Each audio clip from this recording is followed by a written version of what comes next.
निखिल पुनिया जी, सिरसा हरियाणा से। निखिल जी, महाराज जी राधे राधे। महाराज जी आपके चरणों में कोटि कोटि प्रणाम। महाराज जी मेरा प्रश्न है कि परब्रह्म परमात्मा कौन है? राम है, शिव हैं, देवी हैं, कृष्ण है, राधा है, वो एक तत्व कौन है? कृपया मार्गदर्शन। सब है। शीशे के महल में आप खड़े हो जाओ, जो आपके लाखों हजारों रूप दिखाई देंगे, उनमें कौन है आप? समझ रहे? सब। सर्वम खलमिदम ब्रह्म, नेह नानास्ति किंचन, किंचन मात्र भी उसके सिवा और कुछ नहीं है। वही है। गीता जी में, वो उपनिषद से गीता जी में, मत्तः परतरम नान्यत किंचिदस्ति धनंजय, हे अर्जुन, मेरे सिवा और कोई नहीं है। ईशावास्यमिदं सर्वम यत्किंच जगत्याम जगत, इस जगत में जो भी छोटे से भी छोटा, बड़े से भी बड़ा दिख, वो ईश्वर ही बना हुआ है। ईश्वर के सिवा कोई नहीं है। भक्ति सी राम में सब जग जानी, करो प्रणाम जो रिजुक पानी। प्रेम जित देखूं तित श्याममयी, उसके सिवा कोई नहीं। समझ रहे हो आप? सब रूपों में वही है जिसमें आपको प्यार हो जाए, जिसमें आपकी श्रद्धा बैठ जाए। अपने माता पिता में मेरे भगवान हैं, ऐसा मानकर आप सेवन कीजिए और नाम जप कीजिए, तो आपको अपने माता पिता में भगवान दिखने लगेंगे, क्योंकि वही है। पुंडरीक जी महाराष्ट्र में यही बात संतों के मुख से सुनी और अपने माता पिता को भगवान माना। और रात दिन जैसे अष्टों पहर भगवान की सेवा होती, ऐसे अपने माता पिता की सेवा, आरती पूजा सब वैसे ही जैसे भगवान की। स्नान करवाना, भोजन पवाना, आरती का शयन करवाना, पैर चापना, वैसे ही। जानते हो, आज जो भगवान विट्ठल जी है ना, वो दर्शन देने आए। पीछे से आवाज की, पुंडरीक दर्शन कर लो। कौन हो? मैं भगवान द्वारिकाधीश श्री हरि हूं। तो रुको महाराज, अभी थोड़ी सेवा रह गई। एक ईंट पड़ी थी, ऐसे दे दिया, तो भगवान ऐसे खड़े हो गए ईंट पे। आज भी ऐसे ही खड़े हैं, दर्शन दे रहे। अपने माता पिता को भगवान मानकर सेवा की, तो भगवान दर्शन देने आए। अपने पति को भगवान मान करके आराधना की अनुसुईया जी ने, अत्रि मुनि को, तो भगवान तीनों रूपों में, महादेव, ब्रह्मा और हरि, 6 6 महीने के बालक बना के पालने में सुला दिया। ये भगवान मान करके हम कहीं भी आराधना करें। भगवान मान करके वचन बोल दिया प्रहलाद जी ने कि खंबे में भी भगवान है, तो प्रहार किया हिरण्यकश्यप ने घूं से, कहां तेरा हरि?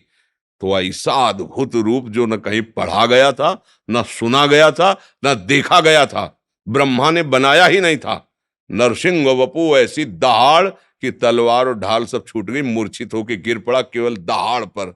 भगवान नरसिंह का स्वरूप, दृढ़ निष्ठा थी कि मेरे भगवान कण कण में विराजमान है। तो कुत्ते में नामदेव जी ने भगवान विट्ठल के दर्शन पाए। भैया, कहो सो कहां जहां प्रभु नाही। भगवान महादेव जी पार्वती जी से कहते हैं, ते समाज गिरजा में रहू, अवसर पाए बचन एक कहू, हरि व्यापक सर्वत्र समाना, और प्रेम ते प्रगट होए मैं जान। भगवान सर्वत्र विराजमान है।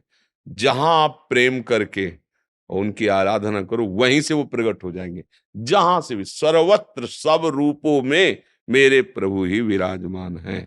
देखो, भांग के बट्टा में कोई भगवान की आकृति नहीं, वो तो भांग पीसने वाला, और जाट धन्या जाट को दे दिया कि यही भगवान है। बस मान लिया, गुरुदेव ने मुझे भगवान दे दिए, और आराधना की तो श्याम सुंदर साथ डोलने लगे। अब देख लो, है ना भगवान। कोई विग्रह नहीं, कोई मूर्ति नहीं, कोई शालीग्राम नहीं, कोई नर्मदेश्वर नहीं, भांग का बट्टा। बालक है क्या ठाकुर आराधना गए, बोले ले हो ये भगवान है। मान गए, गुरु ने दिया, संत ने दिया, भगवान दे दिया, मेरे भगवान। भगवान प्रकट हो गए उनके सामने। तो भैया, कहूं कहीं कैसे, खोजने की जरूरत नहीं है, भजने की जरूरत है। अभी नाम जब शुरू करो, कहीं भी भावना कर लो, कण कण में उसी की झांकी है। कण कण में झांकी भगवान की, किसी सूझ वाली आंख ने पहचान की। पहचान जाओ अपने ही प्रभु, यहां भी और यहां भी कोई जगह खाली नहीं है, एक ही है। जैसे 1 करोड़ घड़े रख दिए जाएं तो उनमें प्रतिबिंब पड़ेगा सूर्य का, तो 1 करोड़ सूर्य नहीं हो गए। ऐसे ही ये घड़े हैं पांच भौतिक, इनमें जो प्रकाश है, चैतन्यता है, चेतना है, वो मेरे भगवान ही हैं, ईश्वर ही हैं। घट घट में रमा हुआ वही स्वर निकाल रहा है, ईश्वर, उसी से सब कुछ हो रहा है। बात समझ में आ रही जी? संगीता ठाकुर जी दिल्ली से। राधा राधा गुरु जी। राधे राधे गुरुदेव भगवान, आपके चरणों में कोटि कोटि प्रणाम। गुरुदेव, किसी पुण्य आत्मा के मरणोपरांत स्वरूप कैसा, अर्थात आध्यात्मिक रूप कैसा होता है? देखो, पुण्यात्मा का नहीं होता है, भजनानंदी का होता है। पुण्यात्मा और पापात्मा की गतियां होती हैं। पुण्यात्मा आदि स्वर्ग आदि लोकों को जाते हैं, पापात्मा आदि अधम योनियों को, नरक आदि को प्राप्त होते हैं। जो पुण्य आत्मा होते हैं वो देव शरीरों को अपने पुण्य के अनुसार प्राप्त करते हैं। जो पापात्मा होते हैं तो यातना देह को प्राप्त करते हैं नरक आदि में। फिर यहाँ जो जन्मते हैं अपने पुण्य और पाप के अनुसार उनकी रूप आकृति, उनका कुल, उनका धन संपत्ति आदि से संबंध होता है। ये कोई खास बात नहीं। खास बात है भजन करके क्या स्वरूप की प्राप्ति होती है। उसमें जो भाव किए जाते हैं, जैसे दास्य भाव, ब्रह्म भाव शांत भाव है, ब्रह्म भाव में मोक्ष प्राप्त हो जाता है। लेकिन अगर वो प्रेम भाव का उपासक है तो ब्रह्म भाव को क्रॉस करके वो दास भाव, सख्य भाव, वात्सल्य भाव, गोपी भाव, सहचरी भाव, इन भावों, तो जिस भाव का उपासक है उसको भाव देह की प्राप्ति होती है, जो भगवत स्वरूप होता है। वो भगवान का नित्य दास होकर सेवा में जाता है, वो भगवान का नित्य सखा होकर भगवान, वो भगवान की नित्य प्रियतमा बनकर भगवान का नित्य वात्सल्य भाव स्वीकार करके भगवान को दुलार, भगवान की नित्य सहचरी बनकर उनकी सेवा में भाव देह की प्राप्ति। और ये जो देह है पुण्य और पाप से, ये तो कुछ क्षण के लिए स्वाप्निक है। जैसे एक बुरा स्वप्न और एक अच्छा स्वप्न, ये ऐसा है। स्वर्ग नरक का भोग कैसा है? एक भयानक बुरा स्वप्न। तो स्वप्न में तो ऐसे ही दुख लगता है, जैसे गोली कोई मार रहा है तो वैसे ही भय लगता है कुछ नहीं। ऐसे ही ये नर्क स्वर्ग जो है ये माइक है। जो माइक है तो ना सतो विद्यते भाव, ना भाव विद्यते सत्ता। असत की सत्ता ही नहीं है तो हम उसका क्या वर्णन करें जिसकी सत्ता ही नहीं। सत्ता है भाव देह की।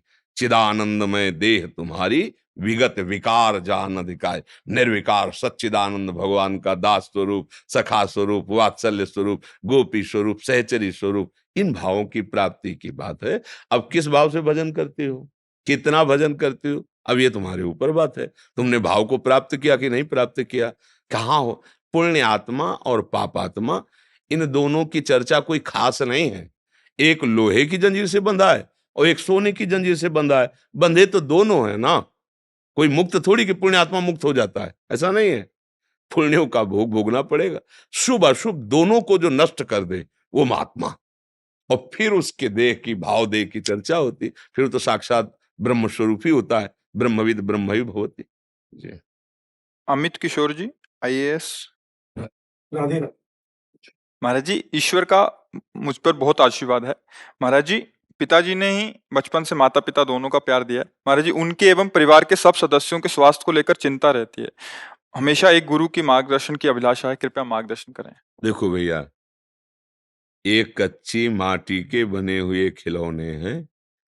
ये जितने दिन टिक जाएं भाग्य मनाओ, कभी भी ये फूट सकते हैं। पक्की बात सुन लो, तुम्हारे अनुष्ठान से बचने वाले नहीं हैं। ये मिट्टी के खिलौने मिट्टी में मिल जाएंगे, चाहे अनुष्ठान करो चाहे जो कुछ करो। इनकी एक अवधि है, इनकी एक समय सीमा है। किस समय में कितना दुख भोगना है, किस समय में कितना सुख भोगना है, इस शरीर का पहले से निश्चित हो गया है। अब उस निश्चित को मिटार करके नए भाग्य की रचना करने के लिए हमें मनुष्य शरीर मिला है। उसके लिए नाम जप करो, अच्छे आचरण करो, दूसरों को सुख पहुंचाओ, तो तुम्हारे बुरे जो प्रारब्ध हैं वो नष्ट हो सकते हैं, नया भाग्य बन सकता है। पर ये शरीर छूटेगा, इसको तो छूट, बिल्कुल ऐसे समझो पानी का बुलबुला जितनी देर टिक रहा है, बस टिक रहा है, वो दिखाई दे रहा है, कभी भी फूट सकता है। क्योंकि अपने को पता नहीं ना। फांसी वाले को तो पता है कि अमुक तारीख को 8 बजे तुम फांसी पे लटकाए जाओगे। अपने को वो भी पता नहीं है किस सेकंड में शरीर से प्राण अलग हो जाएंगे, कोई पता नहीं। राधा राधा राधा। और जो स्वास्थ्य शरीर का है, ये हमें तब परेशान करता है जब हम भगवान से विमुख होते हैं। जैसे आपके पास जेलर से परिचय हो, बढ़िया व्यवस्था हो, तो अन्य कैदियों को जो दुख मिलता है वो आपको नहीं मिलेगा। यद्यपि हैं उसी जेल में आप भी अपराधी हैं, पर आपकी कुछ वीआईपी व्यवस्था होगी। समझ रहे ना? ऐसे ही संपूर्ण सृष्टि गुण कर्मों से बंधी हुई है, हम भी उसी में बंधे हुए हैं। पर मिल गए मालिक से, उनसे अपना परिचय बना के और नाम रूपी धन राधा राधा राधा, अब व्यवस्था हो गई। दोनों किडनी खराब है, आनंद में है। व्यवस्था, सब दंड मिल रहा है पर आनंद में है। किडनी खराब है, डायलिसिस हो रहा है, उल्टी होना, चक्कर आना, ये सब जेल की सजा मिल रही है। और बड़ी छूट है, भगवत चर्चा कर रहे हैं, भगवत आनंद ले रहे हैं। कोई ऐसी हमारे अंदर विषाद नहीं कि मैं इतने बड़े रोग से ग्रसित हूं, कभी भी कुछ भी हो सकता है। कुछ नहीं, विषाद नहीं, कोई शोक नहीं, कोई इसकी एकदम चिंता नहीं। 100% होते ना, 101% कोई चिंता नहीं। ये हम इसलिए नहीं बता रहे कि हम बहुत बहादुर हैं। परिचय, जेलर से परिचय हो गया, वो सुविधाएं दे दिए, चलो निकल।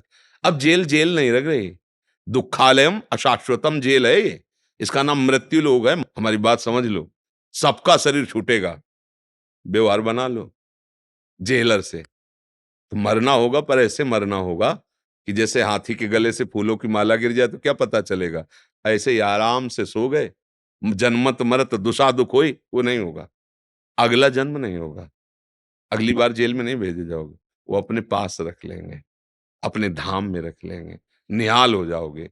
इन शरीरों का कोई भरोसा नहीं। एक रोग नष्ट हो जाए, दूसरा हो जाएगा, तीसरा हो जाएगा। कितने कर्म हैं हमारे।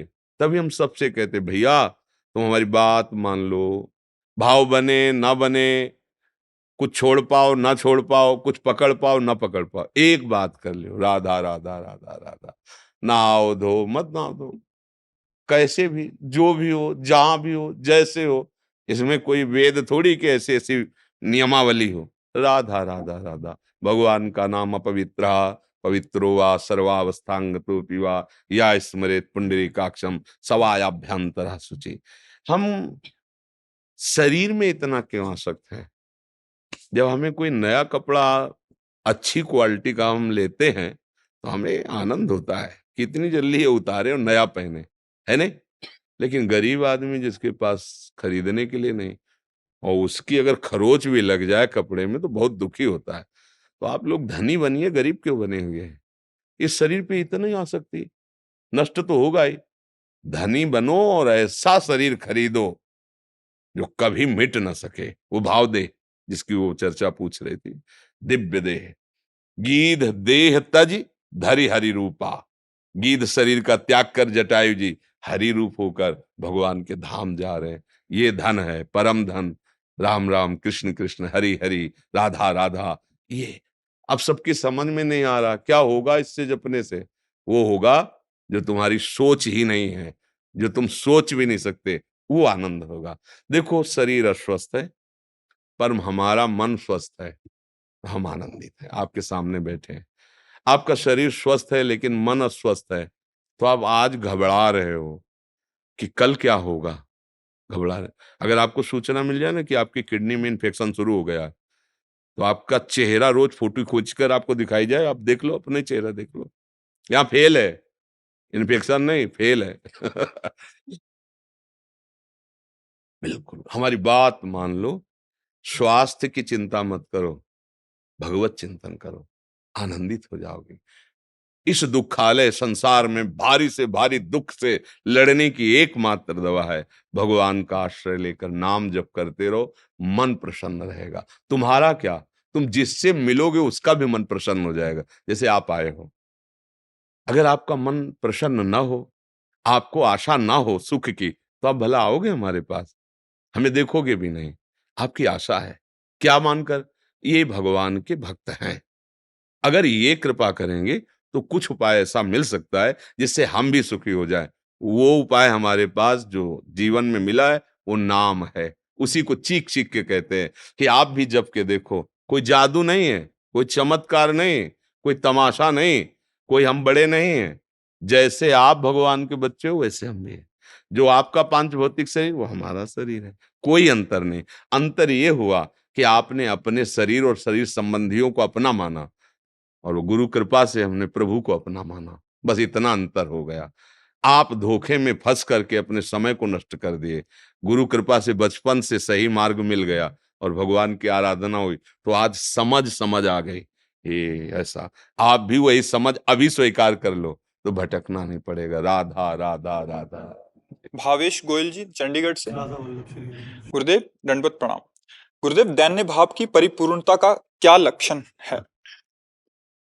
इसमें लक्षण की जरूरत नहीं, अहंकार के समर्पण की जरूरत है। जैसे जैसे हम समर्पण की तैयारी करते जाएंगे वैसे वैसे प्रभु समर्पण करते जाएंगे। और अहंकार का जब समर्पण हो जाता है तब ब्रह्म नहीं, माया नहीं, नहीं जीव नहीं, काल अपनी सुधि ना रही, एक रहे नंदलाल। इससे बड़ी कोई स्थिति नहीं होती। और जब तक ये है कि हम दिमाग से, तो एक लिमिट दैन्यता होती है। अगर उतने लिमिट के बाहर कोई बात करेगा तो गुस्सा आ जाएगी और फिर दैन्यता खत्म हो जाएगी। लेकिन भागवतिक दैन्यता जब उतरती है हृदय में फिर उसमें असीम होती है। वो किसी भी परिस्थिति में कोई विचलित नहीं कर सकता। वो भगवान देते हैं। वो दैन्यता भगवान की तरफ आते, भगवान की तरफ हमारा अहंकार समर्पित हो जाए पहले, फिर दैन्यता का जैसे जैसे अहम समर्पित हो जाता है वैसे वैसे दैन्यता आने लगती है। जैसे किसी ने एक दिन पूछा कि ऐसा ऐसा ये जो हो रहा है प्रवचन आदि ऐसा ऐसा कि ऐसे, तो हम कहा आप पता नहीं समझ पाए कि ना समझ पाए, यहाँ वही बैठ कर रहे हैं। ना हम पढ़े लिखे हैं, ना हमारे अंदर ज्ञान है। जो हमारे स्वामी हैं जिनकी शरण में हो, जैसे साउंड बोलता है, कोई साउंड की बहुत बड़ाई करे, साउंड में क्या बड़ाई, बात तो उस मशीन की है जहां से वो अपलोड होकर के चल रहा है। ऐसे ही वो भगवान बैठे हुए सब वही बुलवाते हैं, वही सब करवाते हैं। ये बात हमारी जब समझ में आ जाएगी तो अहंकार की सत्ता ही नहीं रह जाएगी। हम कुछ नहीं कर सकते। अंदर बैठा हुआ प्रभु वही करा रहा है। तो फिर यही बात पकड़ करके पाप कर्म करने वाले भी बोलने लगते हैं कि हमने सुना है कि भगवान बैठे करा रहे हैं। अभी अहंकार है, क्योंकि अहंकार में काम क्रोध लोभ मोह मद मत्सर कर्ता भोक्ता भाव होने के कारण पापाचरण होता है। और जब आप प्रभु भाव में आ जाएंगे तो ये कोई आचरण आपके नहीं होंगे। अहंकार में ही सारे दोष रहते हैं। तो जैसे जैसे अहंकार समर्पित होता है वैसे वैसे दिखाई देने लगता है मैं कुछ नहीं हूं। क्वाहम तुच्छः परम अधमा प्राण हो गर कर्मा यत्तन नाम स्मृति महिमा हरेश वृंदावन। कहाँ मैं तुच्छ अधम नीच और कहाँ है प्रियाजू का राधा नाम। ये तो धाम की कृपा है, गुरुजनों की कृपा है, श्री जी की कृपा है, नहीं तो मेरी सामर्थ्य का मैं राधा बोल सकूं। समझ रहे? अब वो आ गई दैन्यता, वो भगवत प्रदत्त दैन्यता है। असलियत दिखाई देने लगती है। जैसे उदाहरण में कहते हैं कि एक कुत्ता मार्ग में जा रहा था, पीछे से लदी हुई गाड़ी जा रही थी, बार बार घूम के देखता तो सोचता मेरे ही आगे चलने से गाड़ी चल रही। तो उसने थोड़ा अपना मार्ग बदल दिया, गाड़ी निकल गई तो उसका भ्रम नष्ट हो गया। उसको लग रहा था मेरे से गाड़ी चल रही, वो हट गया तो उसको पता चला गाड़ी अपने बल से चल रही है। ऐसे ही हमको लगता है कि हम ज्ञानी, हम विज्ञानी, हम अमुक, हम जितेंद्री, हम कुछ नहीं। ये केवल अहंकार की वृत्ति, श्वान वृत्ति समझ लो। हट जाए तो दिखाई देगा ये किसी और पावर से चल रही, प्रभु से चल। संपूर्ण चराचर जगत यंत्रवत जो हो रहा है, भगवान की माया के तीन गुण है। एक है तमोगुण, एक है रजोगुण, फिर सतोगुण। सतोगुण में कोई भक्ति कर रहा है, कोई आनंद, रजोगुण में कोई भोग विलास, तमोगुण में राक्षसी लीला काट मार, ये उस माया के तीन गुणों से। और भक्तजन इन तीनों से अलग हो जाते हैं। अब वो प्रेम मार्ग गए, अब उनके ऊपर गुणों का प्रभाव नहीं होता, वो भगवान की कृपा से चलते रहते हैं। जब कृपा शब्द आ जाता है जीवन में तो अहंकार खत्म हो। बोले आप इतना भजन बोले कृपा से। गुरु कृपा से, भगवत कृपा। यहाँ बहुत अच्छे आचरण वाले, गुरु कृपा से, हमारा इसमें कुछ नहीं। अब अहंकार गया ना, अब दैन्यता। जब तक कुछ ये लगता है मैं कर रहा हूं, अहंकार विमूढ़ आत्मा करता हमिति मन्यते, मैंने ऐसा किया, मैं ऐसा करूंगा, मैं ऐसा कर सकता हूं, तब तक अहंकार। और जब ये भैया श्री जी की कृपा से धाम आए, श्री जी की कृपा से शरण में हुए, श्री जी की कृपा से भजन हो रहा है, श्री जी की कृपा से श्री जी मिल जाएंगे, अहंकार लीन हो रहा है, अहंकार समर्पित हो रहा है। ऐसे भगवत कृपा से अहंकार समर्पित हो जाता है। भगवत कृपा प्राप्त करने के लिए मन वचन कर्म से उनका आश्रय ले ले। मन क्रम वचन छाड़ चतुराई, तो भजत कृपा करी है रघुराई। कृपा हो गई, अहंकार गलित हो गया, जीवन मुक्त महापुरुष हो गया। ये अहंकार तो दुर्गति का कारण बनता है जी।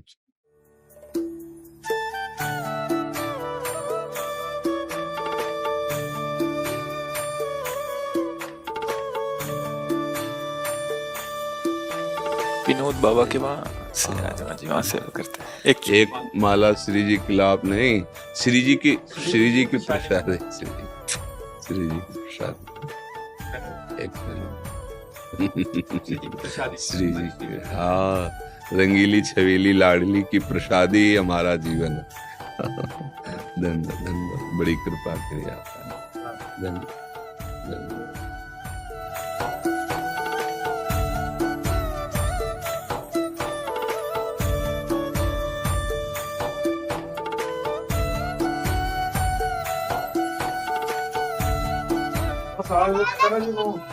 श्री हरिवंश मेरी लाडली।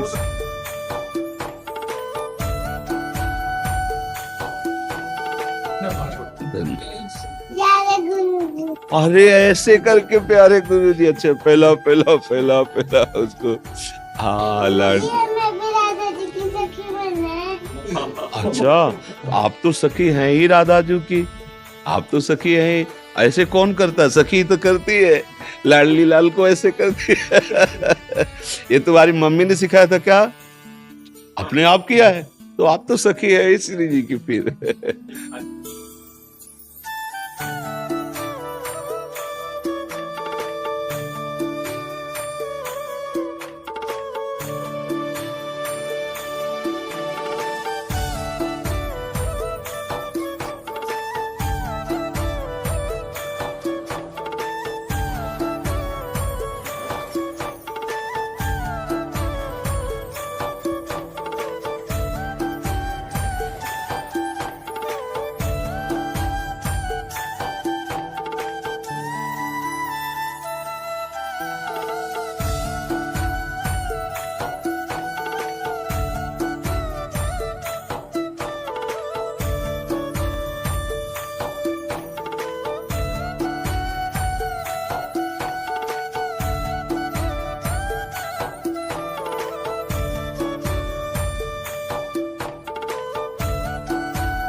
आपने बनाया है? जी मैंने बनवाया बनवाया है? जी मैंने तो फिर रोते हुए क्यों बनवाया ऐसा? थोड़ा तो मुस्कुराहट वाला है आप है? भाव में उतर दिया। ये हम हैं, मतलब पहचान सकते हो?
अब ऐसे कैसे हंसी, अब ऐसे कह दो रो दो, अब ऐसे अब ऐसे किसी को रो के दिखा दो यार, वो कैसे रो सकता है। वो स्वाभाविक एक जो शब्द से परमानंद की वो एक होती है, वो एक अलग होती ले। बनावटी में भी तो नाटकों में हंसा जाता है, वो अलग बात। जब एकदम कोई भागवतिक बात हुई और एकदम दिल में एकदम वो, तो एक ऐसे ले कवि श्री जी की इच्छा होगी तो एकदम प्रकट हो जाएगी, आप बात करते करते ऐसे। ठीक है आप